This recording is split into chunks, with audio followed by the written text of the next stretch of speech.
Assalamualaikum warahmatullahi wabarakatuh. Di sini kami akan membahas tentang waterproofing, mulai dari pengertian, sejarah, manfaat, dan juga jenis-jenis waterproofing. Pertama, pengertian dan sejarah waterproofing akan dijelaskan oleh saya sendiri. Saya Nurhaliza dengan NIM 20215100057.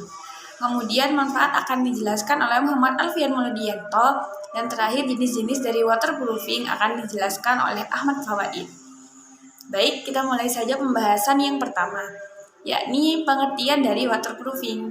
Apa sih waterproofing itu? Waterproofing merupakan prosedur untuk mengaplikasikan bahan pelapis anti bocor yang digunakan untuk mencegah terjadinya kebocoran, misalnya pada dinding, atap, beton, kamar mandi, balkon, groundwater tank, basement, dan area lainnya yang kemungkinan akan terjadi kebocoran. Kemudian gimana sih sejarahnya waterproofing? Sekitar 3600 sebelum Masehi, orang Mesir kuno membangun struktur monolitik pertama, dan piramida Agung Giza tetap menjadi bangunan batu buatan terbesar di dunia. Pada 1970-an, para arkeolog mengekspos waterproofing asli pada blok pondasi batu kapur. Emulsi bitumen telah diterapkan dalam mantel dengan serat buluh kering, diterapkan dalam lapisan silang. Setiap tahun, sungai Nil akan membanjiri dan mengelilingi piramida. Namun, ketika dibuka pada 1800-an, makam-makam itu benar-benar kering. Meskipun orang Mesir menunjukkan keterampilan waterproofing yang luar biasa ribuan tahun yang lalu, kegagalan waterproofing di abad ke-21 tersebar luas.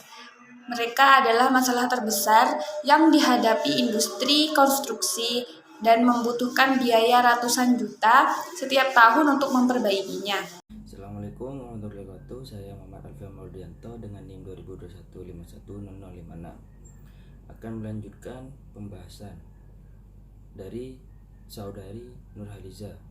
Pembahasan selanjutnya adalah manfaat waterproofing. Ada beberapa manfaat waterproofing untuk bangunan beton. Pertama, mencegah dinding bangunan jadi lapuk dan berjamur. Hal inilah yang jadi alasan mengapa waterproofing sangat penting untuk kesehatan struktur bangunan. Kedua, mengurangi risiko dan biaya untuk renovasi apabila ada kerusakan pada bangunan tersebut. Waterproofing ini akan dibuat bangunan Anda bisa melindungi atau terlindungi lebih lama dan mengurangi adanya kerusakan.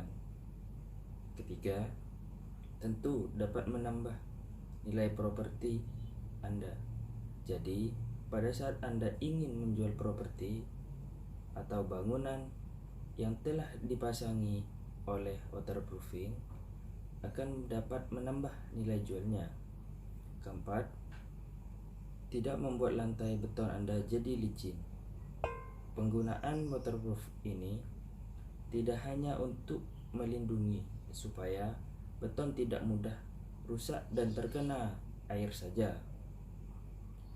Jadi lapisan waterproofing yang telah diaplikasikan dan sudah mengering bisa dipastikan tidak akan membuat permukaan jadi licin. Dengan begitu, beton tetap aman dipijak meskipun sering terkena air.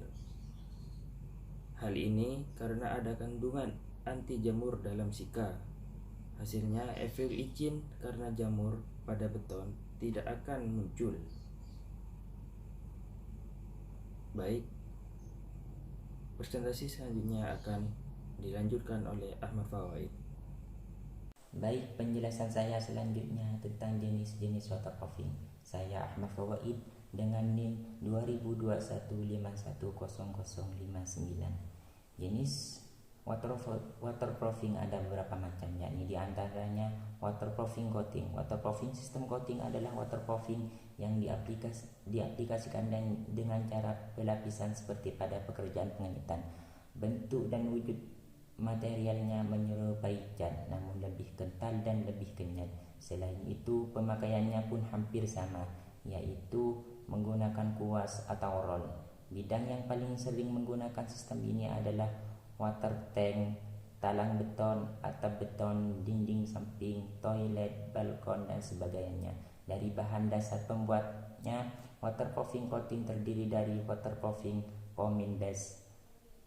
Waterproofing ini biasanya terdiri dari dua komponen, yaitu cairan dan bubuk, yang menyerupai semen. Bahan dasar semen bersifat lebih rigid, sehingga memiliki sifat elongasi yang kecil. Karena itu disarankan untuk digunakan pada area yang sedikit kemungkinan terjadi crack beton, misalnya di area toilet, balkon, atau water tank yang ukurannya tidak besar. Dengan semakin majunya teknologi bahan bangunan, kini ada pula waterproofing semen base yang memiliki elongasi yang lebih tinggi sampai dengan 300%, sehingga mampu untuk digunakan di area kolam renang atau water tank yang lebih besar. Selanjutnya, waterproofing acrylic base. Waterproofing jenis ini terdiri dari satu komponen yang bentuknya mirip dengan material cat, tapi lebih kental. Pada aplikasinya, pengencer untuk waterproofing ini menggunakan air. Elongasi waterproofing jenis ini lebih baik dibanding waterproofing semen base. Pada waterproofing semen base dan acrylic base setelah diaplikasi perlu diproteksi dengan lapisan scrap. Mungkin ada produk yang mengklaim tahan UV, tapi yang jelas tidak tahan terhadap trafik dan genangan air. Sedangkan pada waterproofing PU selain yang tetap perlu scrap protection, ada juga produk waterproofing PU yang dapat diekspos dengan terhadap UV, trafik, dan genangan air. Selanjutnya, waterproofing membran. Waterproofing bentuknya berupa lembaran atau roll gulungan berdasarkan bahan penyusunnya.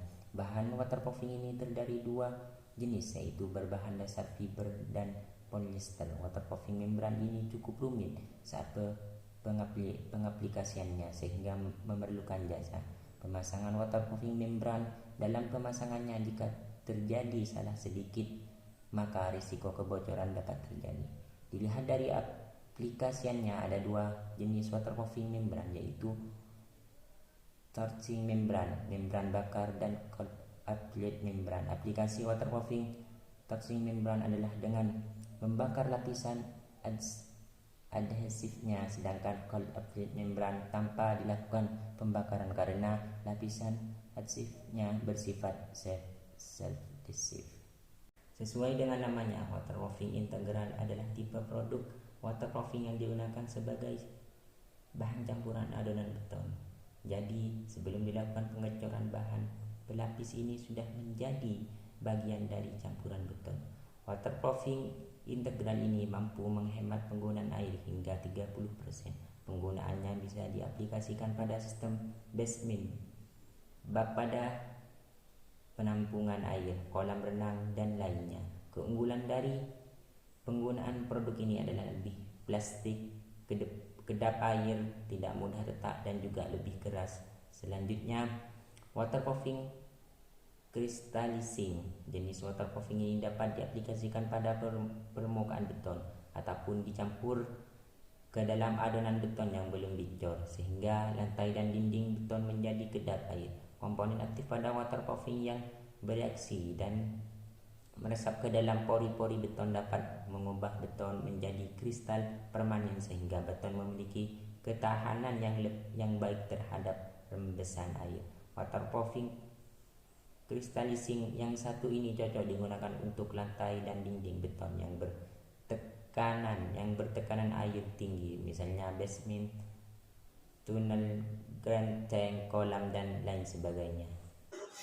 Baik, cukup sampai di sini penjelasan kami tentang waterproofing. Apabila teman-teman sekalian mempunyai pertanyaan seputar waterproofing, bisa ditanyakan via grup WhatsApp. Terima kasih dan mohon maaf jika banyak kurang dan salahnya. Assalamualaikum warahmatullahi wabarakatuh.